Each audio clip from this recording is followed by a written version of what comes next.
Greetings YouTube. The beginning of this video starts outside with a shovel, or more properly a spade. I saw a spade online recently. Someone was recommending it, and it had a kind of a standard square tip, you know, with a very slight taper like this one does. And it had a steel shaft with a weight, and you slide the weight up and down, which allows the thing to hammer itself into the earth quickly and efficiently. It was, however, hideously expensive. It was like $175. So I'm like, that's nuts.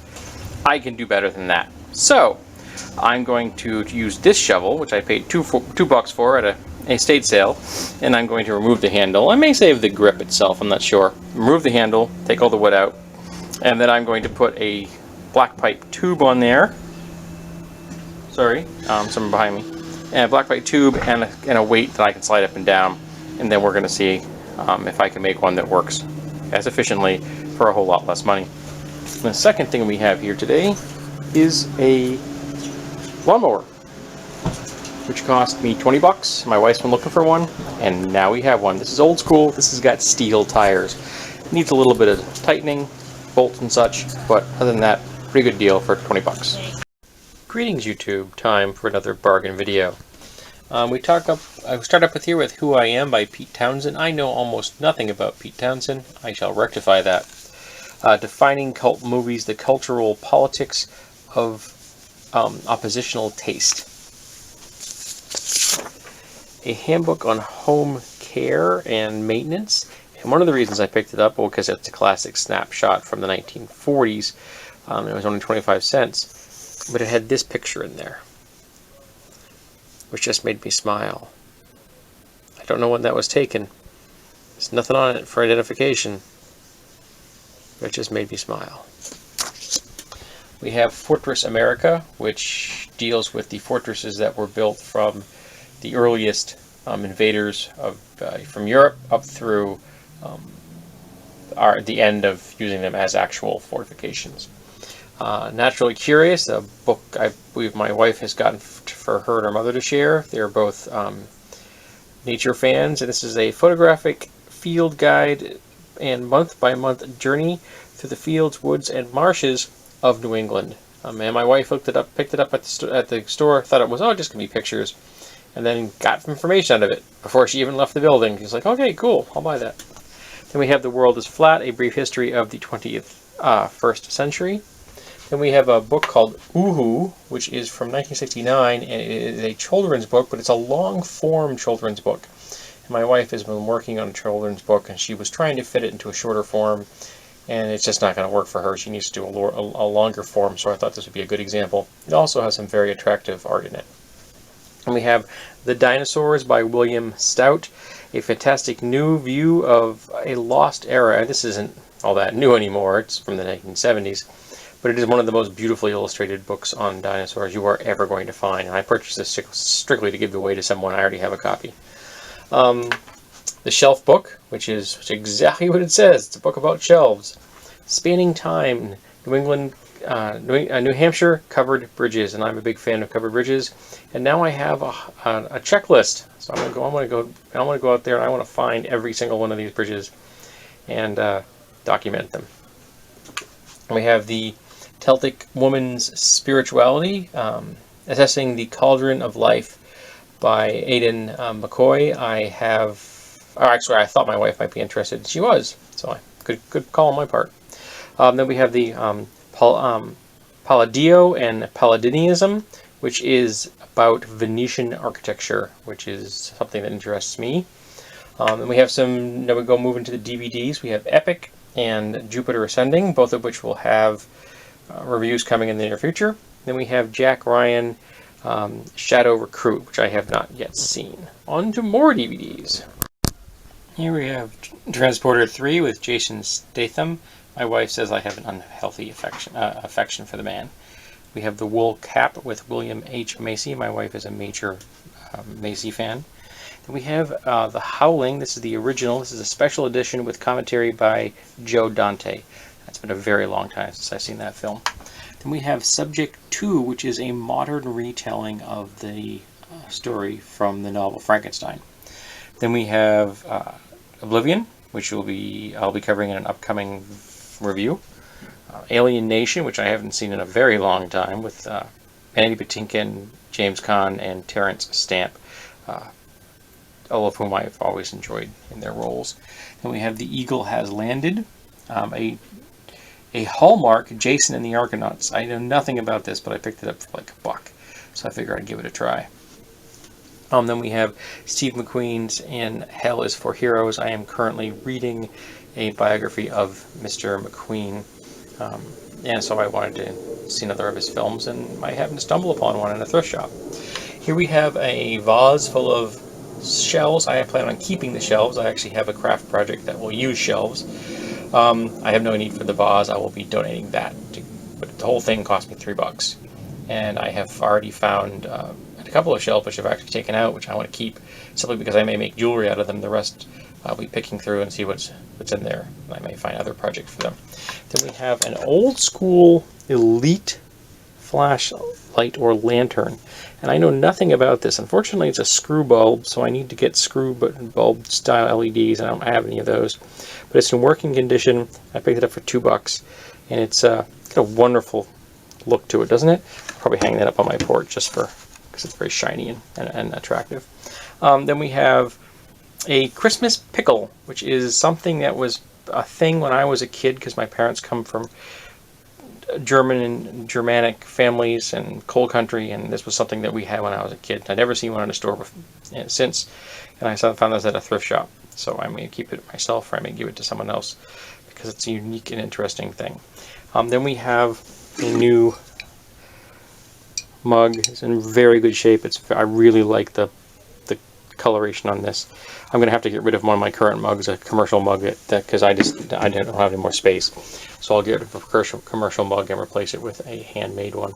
Then we have a bowl, which is going to be my next wedding gift. No, I don't have a wedding coming up, but I like to give handmade bowls, and I got this for a very good price. The hanger here is not, the handle's got repair on it. Somebody repaired it with wire, so I'm not 100% sure I like that. Actually, no, I don't like it. So I haven't decided if I want to repair the handle by putting new collars on them, because that collar is loose, or remove the handle completely. I haven't decided yet. That's still up in the air. We have kind of a funky hook. I think it may have been a part of a clothesline at one time. I don't know where I'm going to put it, but I thought it was interesting, and I got it for like $1. Then we have a bell, which has numerous sayings on it, which my wife enjoys, these type of Sarna bells, so she's like that. And I got these two, and both of these are silver plated. I got them both for $1, so it was quite interesting. I mean, and they have a nice weight to them. They really do. So the plating's decent, and whatever is the underneath it is not cheaply built, and I kind of like the sound. Then we have this little pot. It's a sad little pinch pot. This is a Charlie Brown Christmas tree kind of pinch pot, but it says, "I love you." And somebody made this, and they fired it, and they glazed it, and they gave it as a gift, and someone donated it to a thrift shop, and it kind of broke my heart, so I picked it up. We have some feeler gauges, spacing gauges. I got that for a song, so I figured I'd add those to my toolkit. We have a Jeppesen Sanderson Model CR-3 computer. I have no idea how to use this. It's for aviation, I believe, but it was just in such awesome condition, and it's just such a cool, quirky little thing. I'm like, I gotta own that. Put it in my collection. I gotta figure out how to use it too. Then we have some coins. I picked these up at the same place I picked up this box here for a total of $5. We have a sesquicentennial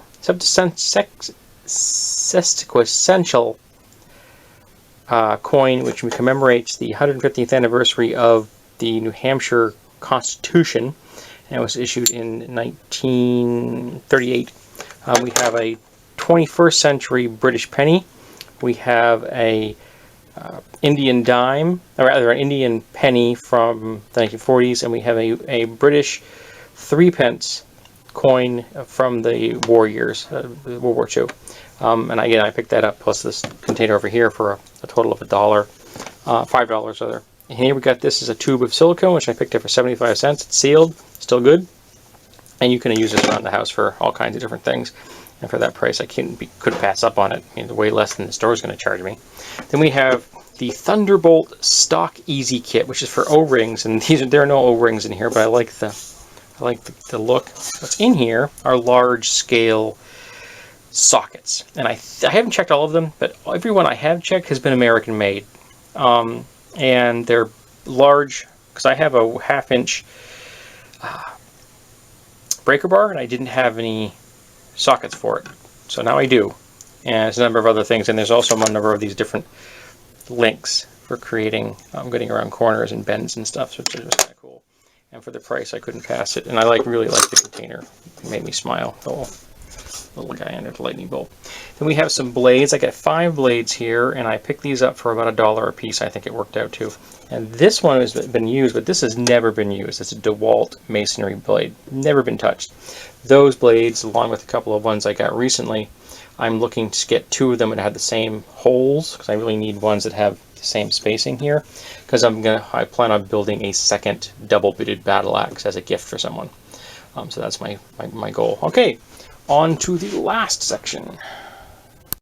Alrighty, last section. Here we have 2 tools that didn't fit into the last section.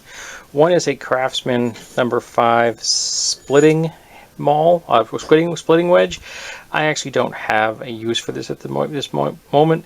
I potentially could use it as a dividing tool if I get when I plan on hopefully getting into forging in the near future, or I may weaponize it. But I picked it up for $1 and it's in good shape. So here we go with it. We have a heavily abused chisel. This chisel's in horrible shape. Somebody did not know how to treat this tool. It's got a chip in it, but it's decent steel. So I may repurpose this and forge it into something completely differently, or I may make this into kind of a Yari spear. Take this all off, grind this to a 45-degree tip, or maybe a little less, maybe 30 degrees, and put a chisel grind on it and turn it into a spearhead. I haven't decided yet. Then we have this, which is I picked up at a by the pound Goodwill store. It's a safety bar, and I picked it up for approximately 40 cents. I actually don't even know if my mother-in-law needs one, but we have an extra one, so we'll find a use for it. And it's always good to have a safety bar around for getting in and out of tubs or near batten toilets and things like that if you have mobility issues. Here we have a large amount of this, a lot of burlap here. I have an idea that I would like to use some fiberglass resin. I don't want to deal with fiberglass, so this will give me the same type of material effect without the itchiness of fiberglass. So this is going to go into a shield project I'd like to do. Then we have 3 pieces of Woolrich clothing. We have 2 pair of pants and this shirt. This is lightweight. It's got a gusset in the back for heat ventilation, so it's for warm weather. And these are just Woolrich cargo pants. And I picked these up at got all kinds of pockets, Velcro and stuff on them. And these things I didn't touch them. I wanted to show you they're pressed. They're in perfect hanging condition. There's 2 pair of pants and a shirt.